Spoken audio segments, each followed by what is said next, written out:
அத்திக்கடவு அவிநாசி திட்டத்திற்கு விவசாயிகள் சங்கம் நடத்திய பாராட்டு விழாவில் எம்ஜிஆர் ஜெயலலிதா புகைப்படங்கள் இல்லாமல் எடப்பாடி பழனிசாமிக்கு பாராட்டு விழா நடத்தியதற்கும் அதிமுக மூத்த தலைவரும் முன்னாள் அமைச்சருமான கே.ஏ. செங்கோட்டையன் எதிர்ப்பு தெரிவித்து நிகழ்ச்சியில் கலந்து கொள்ளாமல் புறக்கணித்தார். தன்னை வளர்த்துவிட்டு ஆளாக்கிய தலைவர்களின் படம் இல்லாத காரணத்தால் விழாவுக்கு செல்லவில்லை என்று விளக்கமளித்தார்.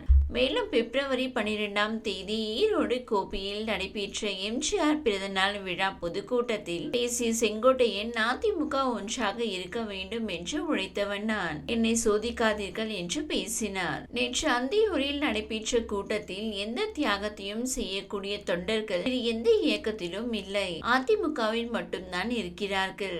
இந்த முறை மட்டும்தான் தோல்வியை தழுவியுள்ளோம். அதிமுக தேர்தலில் தோல்வியை தழுவ சில துரோகிகளே காரணம்.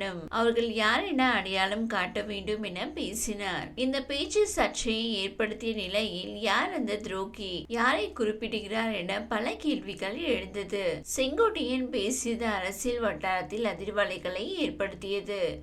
இதனையடுத்து திடீரென முன்னாள் அமைச்சர் ஆர்.பி. உதயகுமார் வீடியோ ஒன்றை வெளியிட்டார். அதில் எதிரிகள் துரோகிகள் எடுத்து வைக்கும் வாதங்கள் அனைத்தும் அதிமுகவை அசைத்து கூட பார்க்க முடியாது, அது அதிமுகவுக்கு எந்த சேதாரத்தையும் ஏற்படுத்தாது என கூறினார். இதனிடையே இன்று ஈரோட்டில் செய்தியாளர்களை சந்தித்த முன்னாள் அமைச்சர் செங்கோட்டையன் கூறுகையில், துரோகம் என ஒட்டுமொத்தமாக சொல்லவில்லை எனவும் அந்தியூர் தொகுதியை மட்டுமே கூறியதாக தெரிவித்தார். அந்தியூரில் இதுவரை சேவல் புராட்சினத்தில் தொடர்ந்து வெற்றி பெற்ற நிலையில் இந்த முறை தோல்வி அடைந்ததற்கு சில பேர் இந்த இயக்கத்திற்கு துரோகத்தை செய்திருக்கிறார்கள், அதைத்தான் நாம் கவனமாக எடுத்துக்கொள்ள வேண்டும் என்றுதான் சொன்னேன் என செங்கோட்டையன் தெரிவித்தார். எனவே அந்த வார்த்தை அந்தியூர் தொகுதிக்கு மட்டும்தான் பொருந்தும் என கூறினார். எடப்பாடி பழனிசாமி பெயரை குறிப்பிடாமல் பொதுக்கூட்டங்களில் பேசியது தொடர்பான கேள்விக்கு பதிலளித்த அவர், 2 நாள் பொதுக்கூட்டத்திலும் கழக எதிர்கட்சி தலைவர் பொதுச் செயலாளர் என்று நான் கூறியிருந்தேன் என கூறினார். துரோகிகள் தொடர்பாக முன்னாள் அமைச்சர் ஆர்.பி. உதயகுமார் காலையில் கூறிய கருத்திற்கு மாலை அவரை தெளிவாக பதிலை கூறிவிட்டார் என